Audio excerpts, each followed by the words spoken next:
안녕하세요. 김태훈의 현명한 투자자 방송 시작하겠습니다. 오늘은 유진로봇에 대해서 말씀을 드리겠는데요. 유진로봇은 2017년도에 이 시만이라는 해외 업체에 경영권이 매각이 됐습니다. 그런데 그 이후로 코로나가 터지면서 사업 구조조정할 시기를 좀 놓친 측면이 있죠.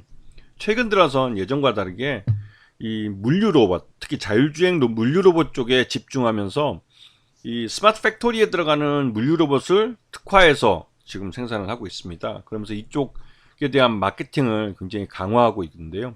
이번에 이제 유럽 쪽 자율주행 솔루션 시장에 새로 진출하면서 새로운 시장 개척에도 나서고 있는 모습입니다. 유진로봇이 자율주행 물류로봇 중에 고카트라는 브랜드로 이 물류로봇 쪽에 본격적으로 진출했습니다. 이 물류로봇은 다양하게 우리가 이제 일반 가게에서 서비스 이런 그 물건을 전시하거나 물건을 전달해주는 이런 역할을 할 뿐만 아니라 스마트 팩토리 내에서 물류 이송도 담당할 수 있는 그런 다목적에 사용되는 그 자율주행 물류 로봇입니다. 그리고 최근 들어서 이제 안내 서빙 로봇 갤럭시를 또 만들어서 우리가 또 일반 그 공항이나 철도 그런 공공시설에서 안내할 수 있는 호텔 같은 데 사용될 수 있는 그런 안내 로봇도 만들고 있죠. 그리고 지금 현재 그 유진 로봇의 매출액은 반기 기준으로 약 100억대 정도로 줄어들었습니다. 이게 이제 그 작년과 비교해서 작년 반기와 비교해서도 매출액이 반토막 났기 때문에 실적은 적자를 뭐 면치 못한 상황이죠. 이거는 작년 그 반기 기준 219억의 매출을 했지만 올해 116억을 한 걸 볼 수가 있고요. 영업 손실은 적자로 돌아섰고 단기 순손실도 28억 적자로 돌아섰습니다. 그래서 이제 최근 최대주주는 2017년 이래로 시만이 39.10%를 갖고 있는 최대주주고 그 아이멘토 아에겐가요? 이 회사가 12.26%를 전환사채 인수하면서 보유하게 되면서 제3자 배정 유상자로 보유하게 되면서 이쪽이 최대주와 우호 지분이기 때문에 51.36%의 최대주 지분을 갖게 됐습니다. 그리고 50%를 넘어갔기 때문에 이제 말 그대로 이제 시만이 마음대로 경영을 해도 되는 거죠. 근데 그동안 이 여러 가지 이유로 사업 구조조정을 하지 못하고 그 지루하게 이제 시간만 보내다가 그 사이에 코로나 팬데믹 터지고 하면서 이제 한 5년여 시간이 지났습니다. 인수하고.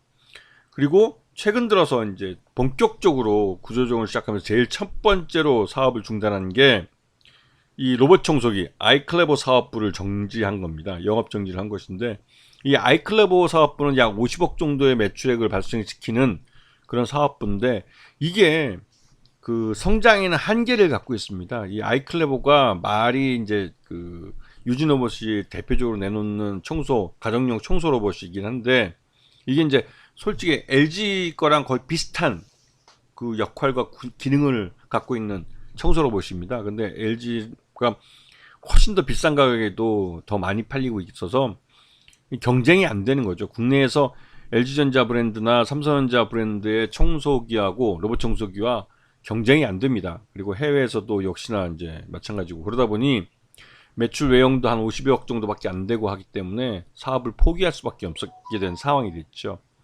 그 대신 이주노봇은 그 시만이라는 최대주주의 그 경영에 따라서 이제 물류 로봇, 스마트 팩토리에 들어가는 물류 로봇 중심의 그것도 자율주행 물류 로봇 중심의 회사로 바뀌게 됩니다.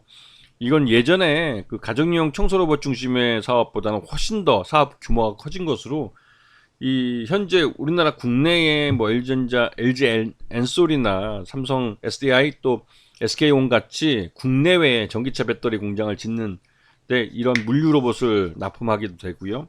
또 그 유럽 쪽을 중심으로 해서 그러니까 모회사를 통해서 유럽의 자율주행 물류 로봇 시장에 신규로 진출하면서 매출 외형이나 순이익이 좋아질 가능성이 높아졌습니다. 그래서 8월달 이후로 주가가 급등을 한 거죠. 이게 이제 최대주주가 본격적으로 사업 구조조정을 하면서 그에 따른 실적 개선에 대한 기대감이 주가에 선반영된 거라 볼 수 있습니다. 아직까지는 기대감이 먼저 반영됐을 뿐이고 실질적으로 이 실적이 나오는 것을 확인하면서 유진로봇은 그 기대감이 먼저 좀 선반영된 측면이 있기 때문에 최소한 한 분기 내에 두 분기 정도의 실적을 확인하시는 게 좋을 것 같습니다. 이미 주가가 그 너무 선반영됐다는 느낌이 들기 때문에 그런 부분 때문에도 좀 지금 막 급등했을 때 따라 들어가는 것은 자칫하다가는 단기적으로 그 상투에 물릴 수도 있다는 그런 불안감도 생기긴 합니다. 그럼에도 불구하고 유진 로봇은 이제 본격적인 사업 구조를 통해서 완전히 이전과 다른 그 로봇 전문 회사가 물류 로봇 전문 회사로 탈바꿈할 가능성이 높은 기업이라고 할 수 있습니다. 자, 오늘 방송 여기서 마치겠습니다. 감사합니다.